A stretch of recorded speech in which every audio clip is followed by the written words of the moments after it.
For a long time now, whether in restaurants, whether on the streets, when you walk into shops, there's one question I get asked a lot. Where is Eva Okyere? Where is that lady who talks about football so much?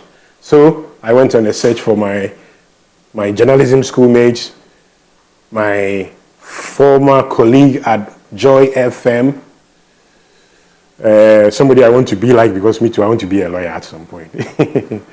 But also we sat on many sets during the World Cup, all the way back in 2002. We were chingalingis out of journalism school, but we went heavy on sports broadcasting. I'm glad to say Eva Okyere, she's not one of those people who adds Esquire to her name all the time. So am I supposed to add that? No. Yeah? So I'm going to start with and it's really good to see you. I like your combination. Blue watch. It's just like you. blue watch. I was never going to get away with that. Light blue shirts, the stripe, and that's why I put the red microphone flag in front of you, so that the combination is complete. So the first question that a lot of people keep asking about you, where have you been? I've been around. Just here. Just living my life under the radar. I'm not on the silver screens regularly anymore. Silver screen is just a TV? Yes. Or on radio frequently as I used to be. Legal practice has taken the chunk of my time lately. I mean, when in law school, when they said the law is a jealous partner, it didn't make sense until I started practicing. So the law has taken you away from us? It's not really. So I have been in the corridors of sports, but not really in your face as I used to be. So that's what I can say for now. I'm going to tell you why I asked that question. I put up a video on my Facebook page, Michael Otiaji on Facebook. Please engage with the content there. I've monetized the page, so if you engage, then I get small money. Donnie Adam says, where is she now? At Shinaba, Isaac say, hey, Sister Eva, or this, how do you not count anymore? Where has she been? Send my greetings, I've told her. Then when I go to X, where is she now? Where is she now? What does that do that so many people are concerned where you are now? I don't know. You're popular. No, I don't know. You know, sometimes you meet people and you leave asking yourself, was that really me? You know, you forget that people know you, you don't know them. You meet someone smiling at you and you're trying to figure out where have we met, then you remember that it doesn't matter. They will ask you. They know you, you don't know them. Especially if you know them from way back. Don't you remember me? Someone met me at a Wachi joint yesterday. And I said, boss, I don't remember. And I'm actually in a hurry. She said, oh, I came to fix a DSTV for you way back when you were at Joy FM. I said, that was 2002. That was 2003, 2004. I said, that's 20-something years ago. Yeah, it was me. I said, oh, nice to meet you again. I think that's the most you can do. Yeah. Just be civil, be nice, and move on. Where did all that football interest come from? Let me cut to chase. From my family. From way back at a very young age, where we would all watch football together and argue about Haas and Kotoko and Liverpool and Manchester United and all of that. And so if we had to, just as we would watch boxing, wake up at odd hours to watch Ghana play a match or something, we would do it as a family and argue. And my brothers will, my senior brother insists he's a wonderful goalkeeper. We've all conceded, giving that to him, you know, but my brothers are skillful players. They play for fun, they are not into it, but so that's the love for the game is there. My mom herself loves football. So in my home, my dad happens to be the only Asante Kotoko supporter, unfortunately, yes. In Kumasi? Yes. Wow. Yes. My mom is a staunch Wabre. my mom is a staunch Hearts of Oak fan, and I don't know what it is, but we all support Accra Hearts of Oak. And so each time back in the day when Hearts Kotoko used to be a religion, you know, anytime Kotoko would lose to Hearts, my dad was in trouble because we'll tell him that we are locking him out of the house, you know, and we'll poke fun at him. And so that's the love. And he would also have his day and then eventually say, but has monyom lady, you know, exactly. So it's been in the family, so we would argue about it and all of that. What were your earliest memories of watching football? Earliest memories of watching football. I would say, watching the likes of Abedi Pele. I remember 92, Senegal 92. That heartbreaking moment for us all. This match is coming to you live from Ziguinchor, live from Ziguinchor. Everybody of that era. I know. It's like you wait, you wait.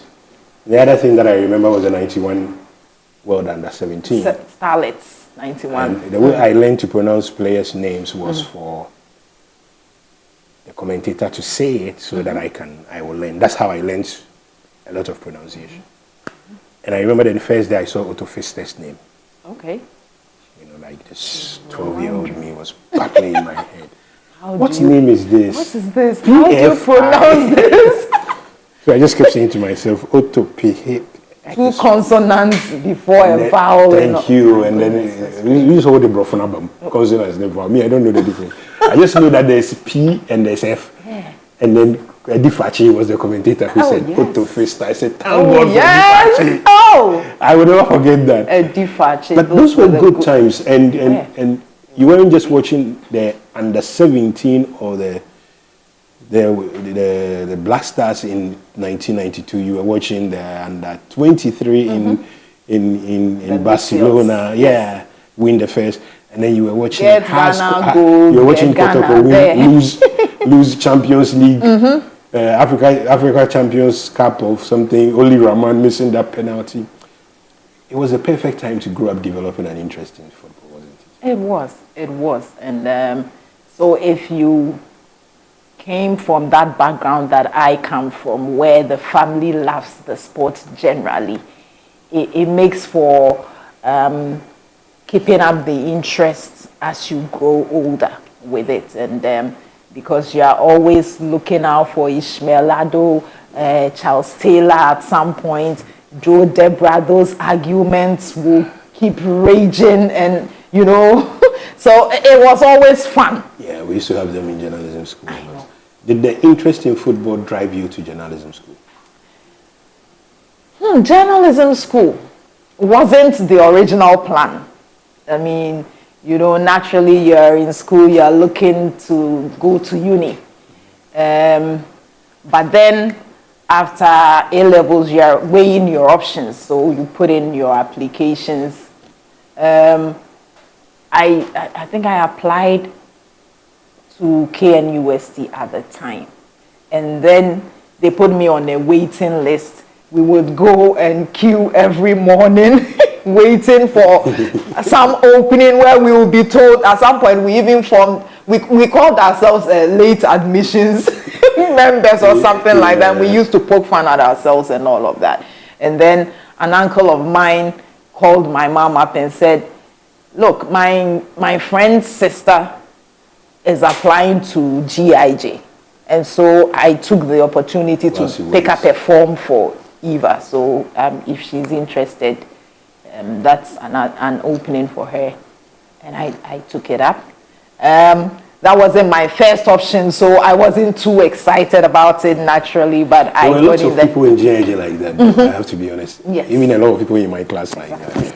Exactly. So that wasn't a first option because, you know, growing up, there were a lot of misconceptions about journalism, especially for female journalists.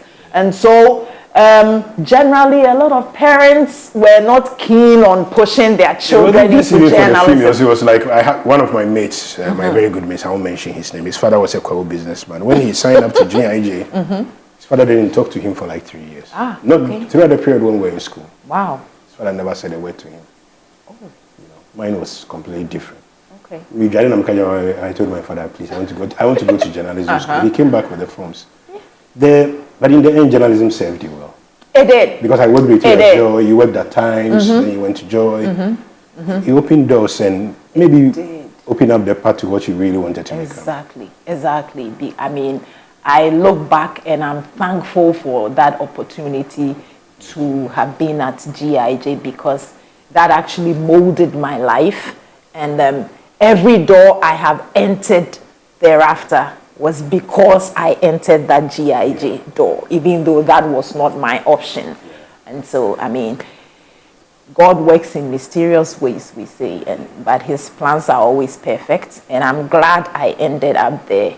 Maybe if I had gone there as a first option, who knows, I would have made more of the opportunity of being there. I was a bit laid back initially because that wasn't my first choice. My mates were in uni and it looked like... Even at Joy, when they said go on there, you didn't want to. I remember those fights. You know, because we were coming from a writing background, so it took a bit of time to adjust. It was a transition. I tell people that not everybody who is a journalist wanted to be a presenter, and sometimes they doubt it. The period, so there was Times, then there was Joy. What was Joy like? Because Joy was a very big deal back in 1998, 99. It was. Yeah. It was a major upskill for me, you know, because here I was after school at Times Sports. I was more or less a stringer to a large extent because I wasn't an employee then. A stringer can be stressful, eh? Exactly, because you can be in that role for forever. and you're working, you're excited about seeing your bylines and all of that, but there was no financial... Exactly. The financial reward was not encouraging. You were not getting, with all the hard work that we had to put in back then, it was stressful. So one day I just get a call up from Yawan Pofuankra, and then he says, Kwesichum wants you at Joy FM.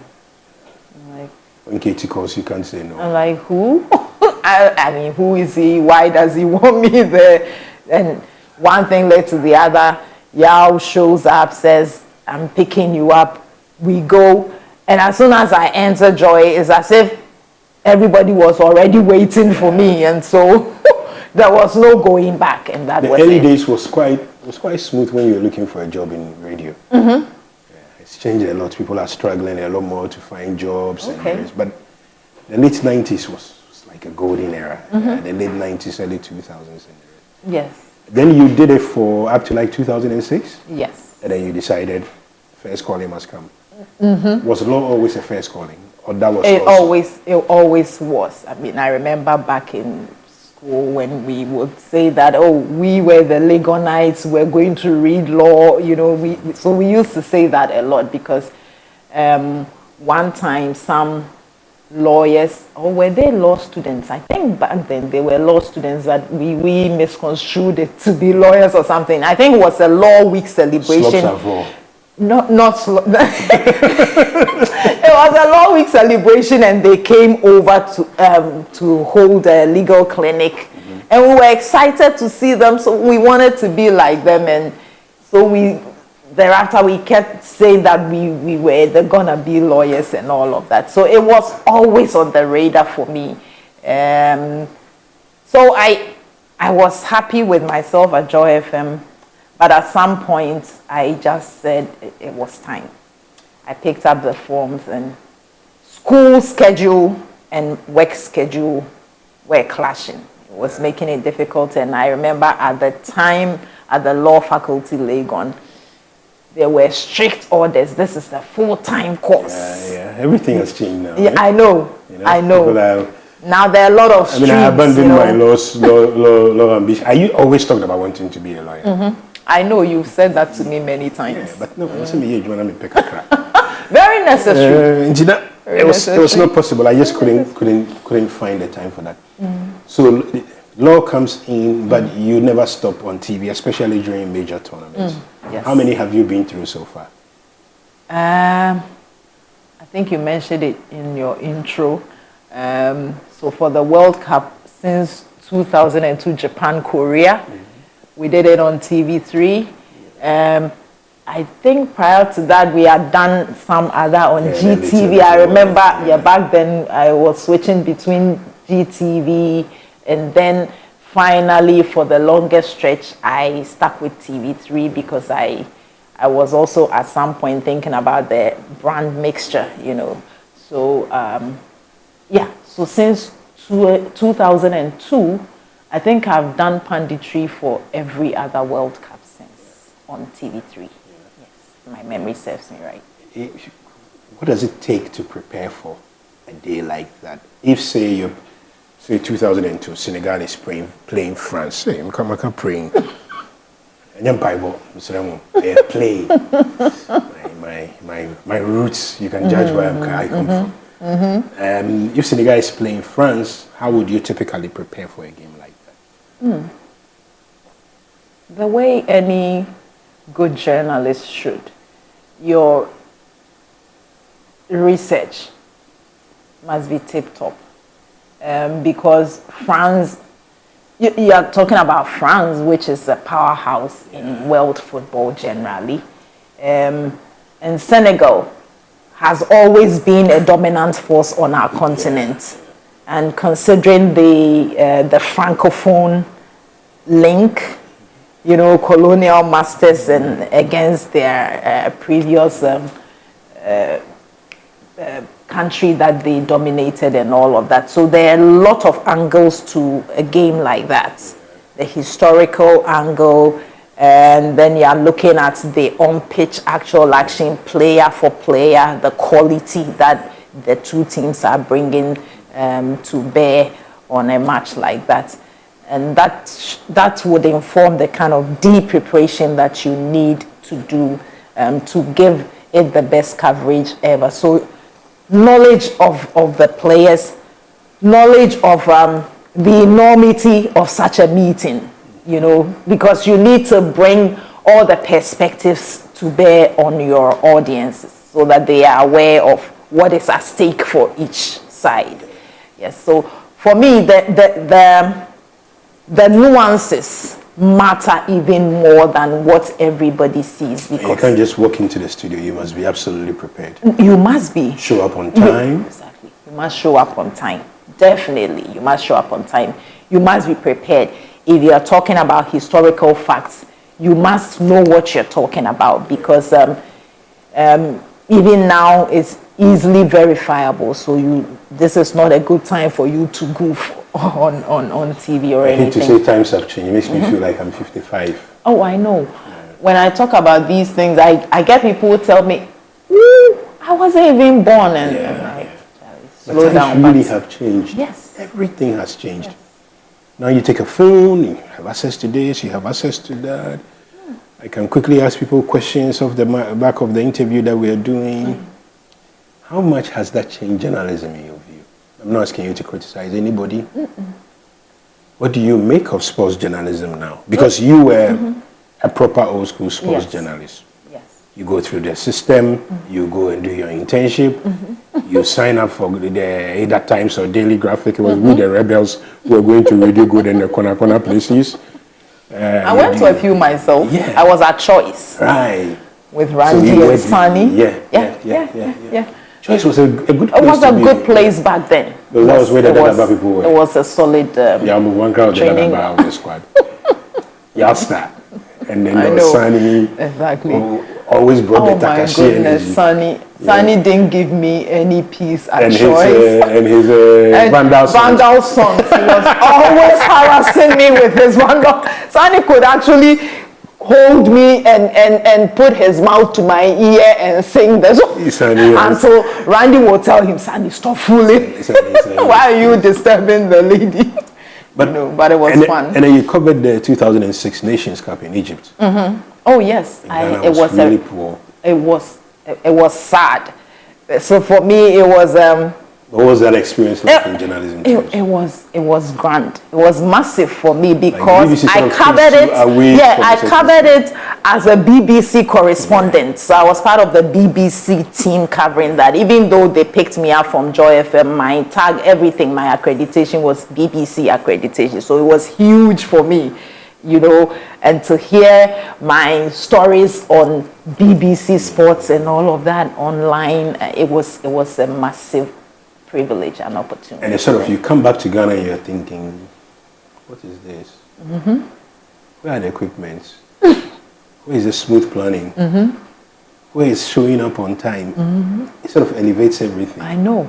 I remember, we would do the 6 a.m. sports bit on Joy. But then with that experience, I mean, the crispness of everything, And then you come to Ghana and people are saying, I need 10 minutes to tell a story. No, you don't. No. You're just bad with words. You just need to get it right within a short period, and it's a good story to go. That was a massive experience for me. And then you decided you wanted to get away from it all. What have you been doing in sports since then? Okay, so with my legal background now, I have had the chance to serve on the disciplinary committee of the GFA for a number of years, and I have now served on the appeals committee for also a number of years. Are you still on it? I'm still on it. And I think during Kwesi Nyantechi's tenure, I also served on the legal committee. Yes, so I keep telling people that, okay, so that's what I meant by I'm not on the silver screens and all of that, but I'm still involved in that ecosystem. Yes. What have you made of the sporting scene? You spoke about the golden era of Has Kotoko. That must have been in the early 2000s. Has of Folk 4, Kotoko nil. Has versus Kotoko in the Confederations Cup final. Kotoko in an African Cup final. Has winning the Champions League in 2000. Esperance. Like everything around that era was great. And these things, she's like, I want to slump him in the chair. Yeah. It's quite drab now. Yeah, and it's disheartening. It is. It is. It will take a lot to bring back those glory days, because even personally, I don't find it exciting to go watch a local match. Even a Has Kotoko match, because right from the gates at the stadium, the hassle, the heckling, the National Theatre area. Exactly, the traffic just to enter, and then at the coming gates, from the side, from the cemetery end, everything was part of the experience. Exactly, but I think we really need to work at it and bring back those moments. Some people simplify it as us not being nationalistic enough. I don't know whether. No, I don't believe that. I think that it's a brand. You must attract the eyeballs. When you're allowed the brand to die, is that exactly? So the brand has suffered so much damage. We tried resuscitating it with Bring Back the Love and all of that. The love it's not exactly. It hasn't really caught on with people, and I guess how the game itself is managed has also not inspired a lot of confidence and interest. So there's a lot that must be done to revive the local game and make it something that families would want to sit down around and converse over and all. I used to have a lot of arguments with you about Manchester United. Oh yes. Are you happy now? I am.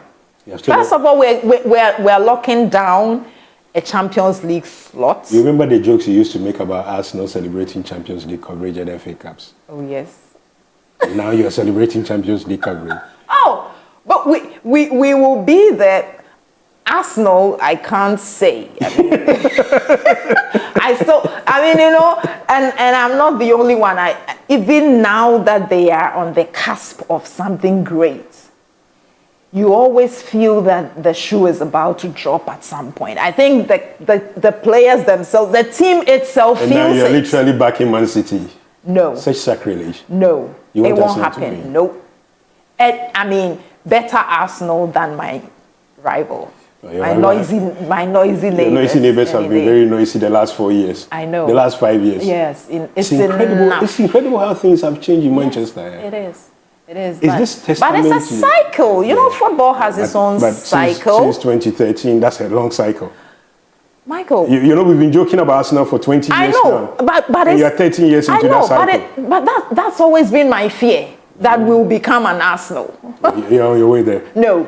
You're celebrating thankfully fourth place. No, thankfully we would come back. Oh, we didn't lose our Old Trafford. With a good coach. Who, Michael Carrick? That's why I said with a good coach. I could have said Michael Carrick. I said with a good coach. I think he has stemmed the tide nicely for up to the end of the season.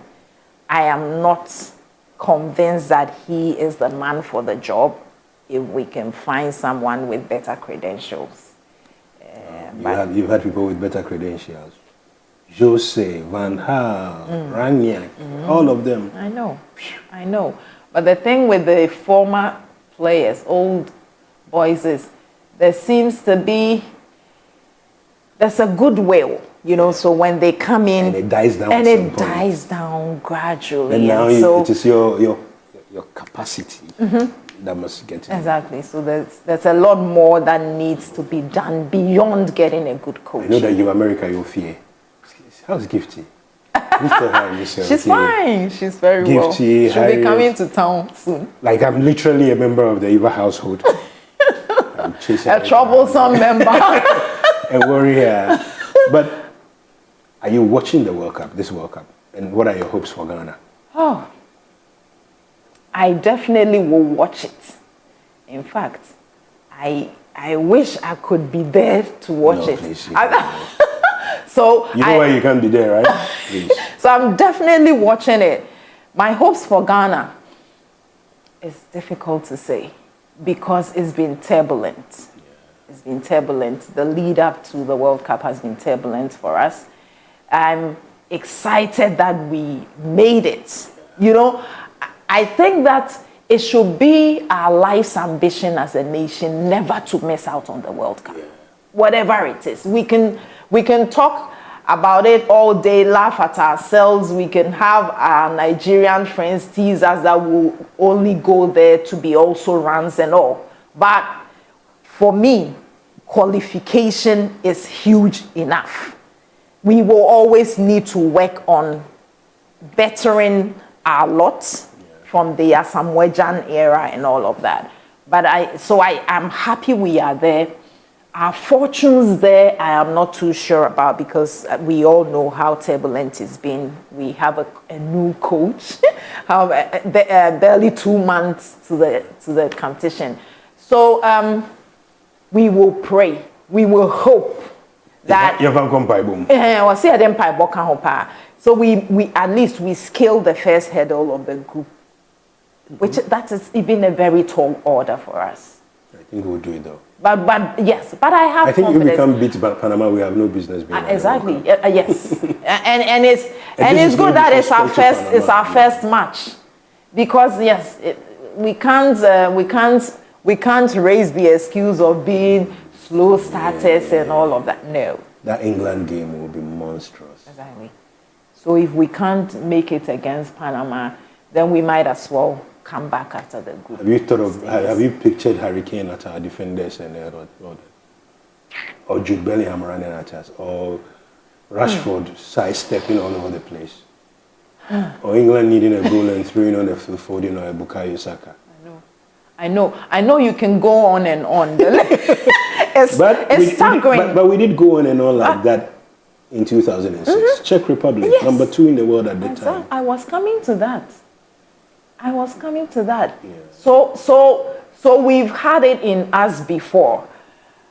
we know that a lot has changed, so the dynamics are totally different. So you can't dwell too much on that.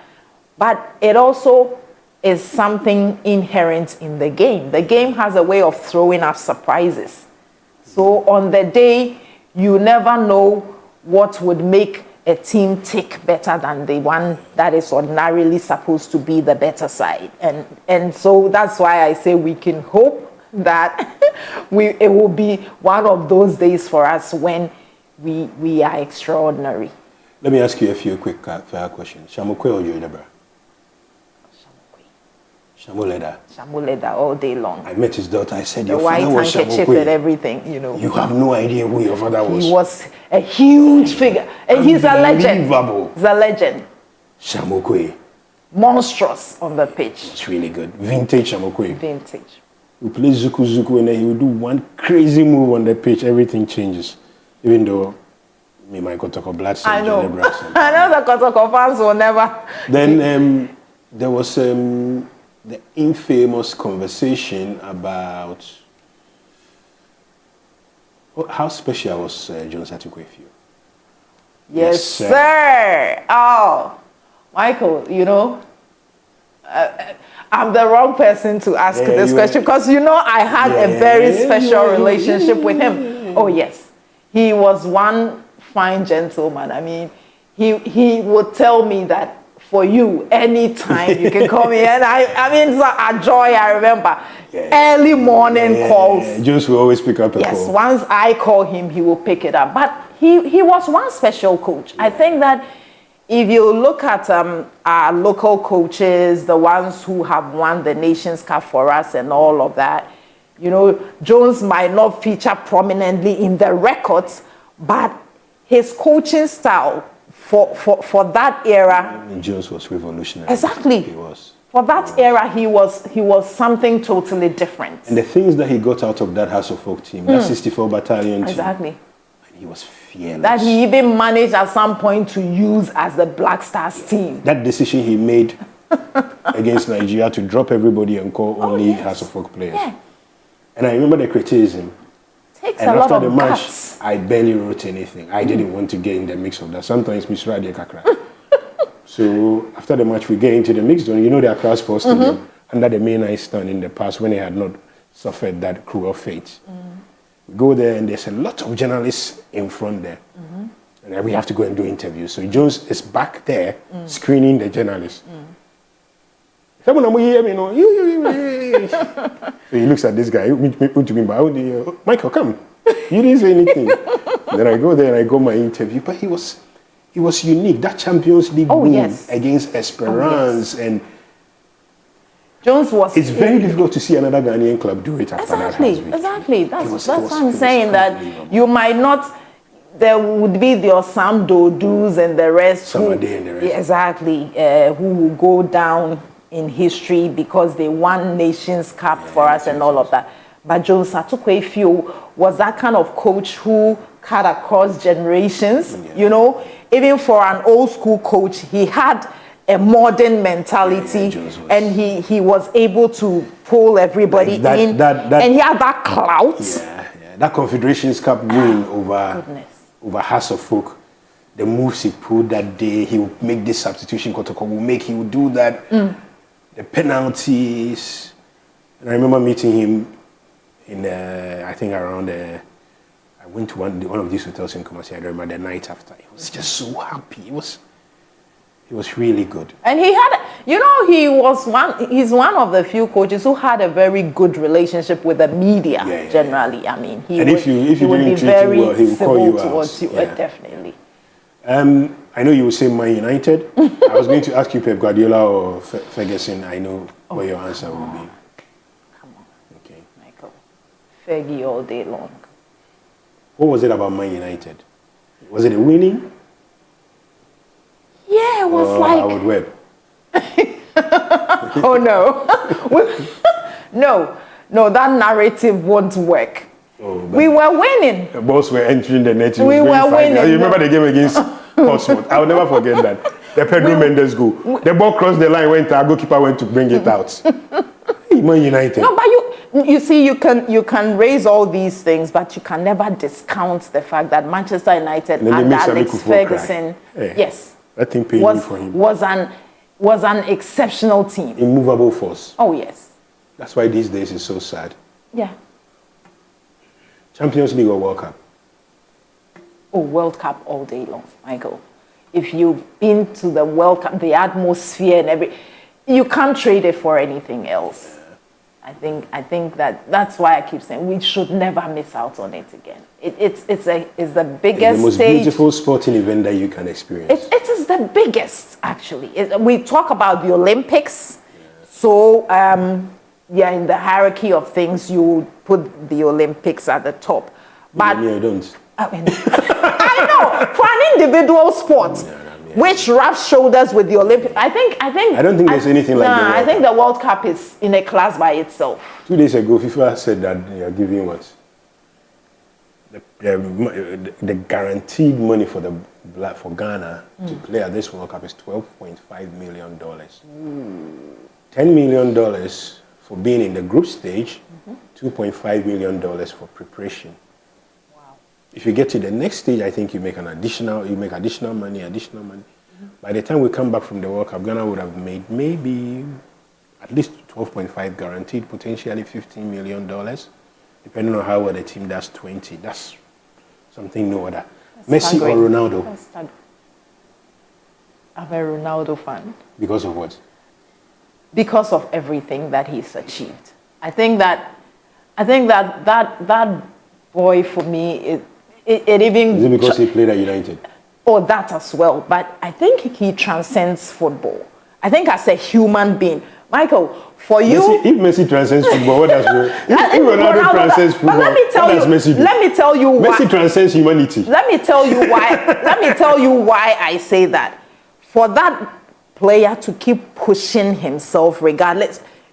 Do you know what it takes to be lurking in the shadows of somebody all your life? Nothing you do is good enough, because he scores a goal today, the next moment, this person does it better.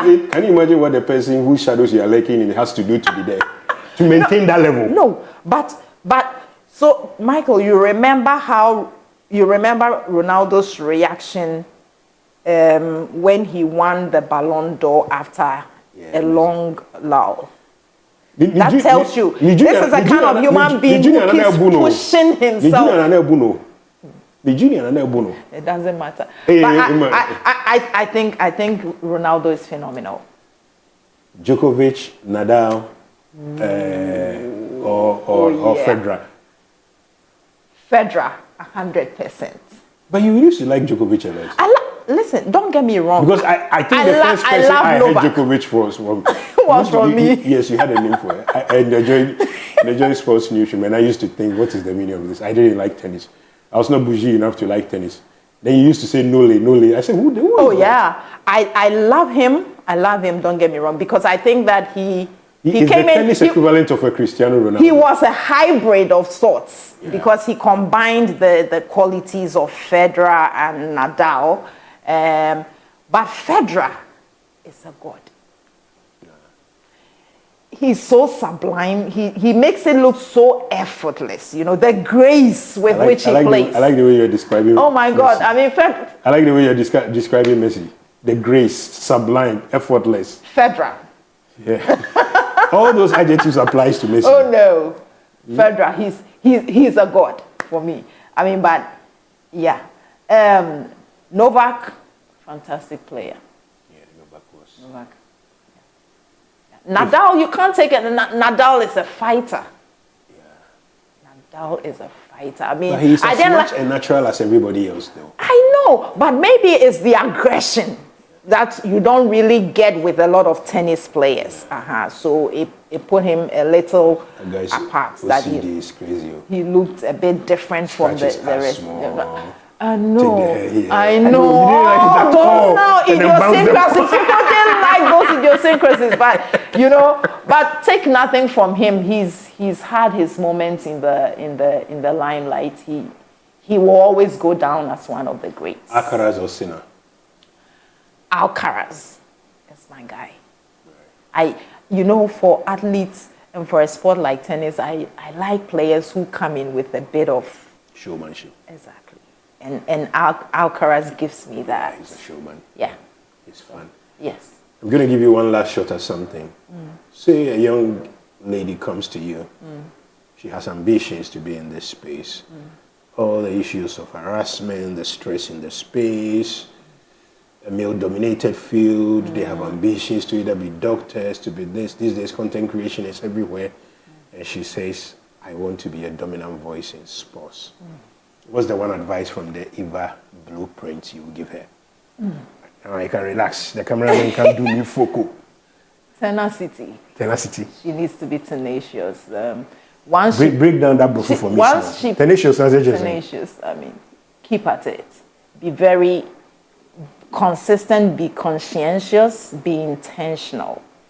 And once you have the passion for it, for you to decide against all odds that that is the chosen field, you've cleared that first hurdle, which means that you can channel every energy and intention towards making a mark. So for me, it's not just about being in the space. I think that for some of us, the rarity of finding females in there would make us always stand out. But it is more because when we had the opportunity to be in there, we made a mark so that we were not forgettable. You were not also runs. Exactly. And so for me, that's more important. Once you're determined to be in that space, be more determined to make a mark, to stand out, so that you're not just there to be a pretty face.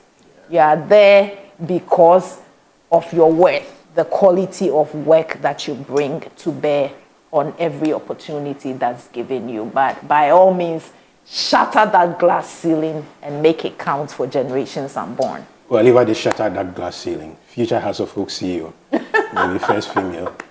Hey, great prophecy. But it's been an absolute pleasure chatting to you. It's been fun being here. And I'll be chatting to you a lot during the World Cup. If you don't know and you say you are going to America, you stay in Accra. And Anderson will be calling you. Dan Anderson will be calling you every day. That's a threat. The great Anderson, the producer. Anderson says that he will walk you out. Oh, and Michael, I've never said this, but I think on record today, let me say that you spoke about harassment and all of that in your last question. Yeah. I mean, you need male enablers, you know. And I mean, I was glad that for me, wherever I found myself, the males that I worked with were great companions. They were like brothers to me. Kojo Frimpong, Michael Otiaje, Eloy Amande, Obri Yeboah, Randy Abe. Obri Yeboah was mad though. Sani, you know, and one person. Obri was crazy. One person I always tell people about, but I've never, Mr. Kujo Fiano. Yeah, one very fine gentleman who makes you feel very much at home, you know. In this profession, you have a lot of people who make passes at you. Mr. Fianu will see you and advise you, make you laugh. He has 3 daughters. Yes, make you laugh and love being in that field. He's a great gentleman. I respect him any day. And I mean, thanks to all the male collaborators who made this journey exciting for me all the time. You're one of the few females who gives credit. The rest there. You see you, they will frown their face like, like the world is coming to an end. No, he wants to throw a straight bullet. Thank you, Eva Okyere, and thank you for watching. Maybe Eva will set up a masterclass for all you ladies one of these days, if you want to get into that space. Wow. I'll see you sometime. Take care.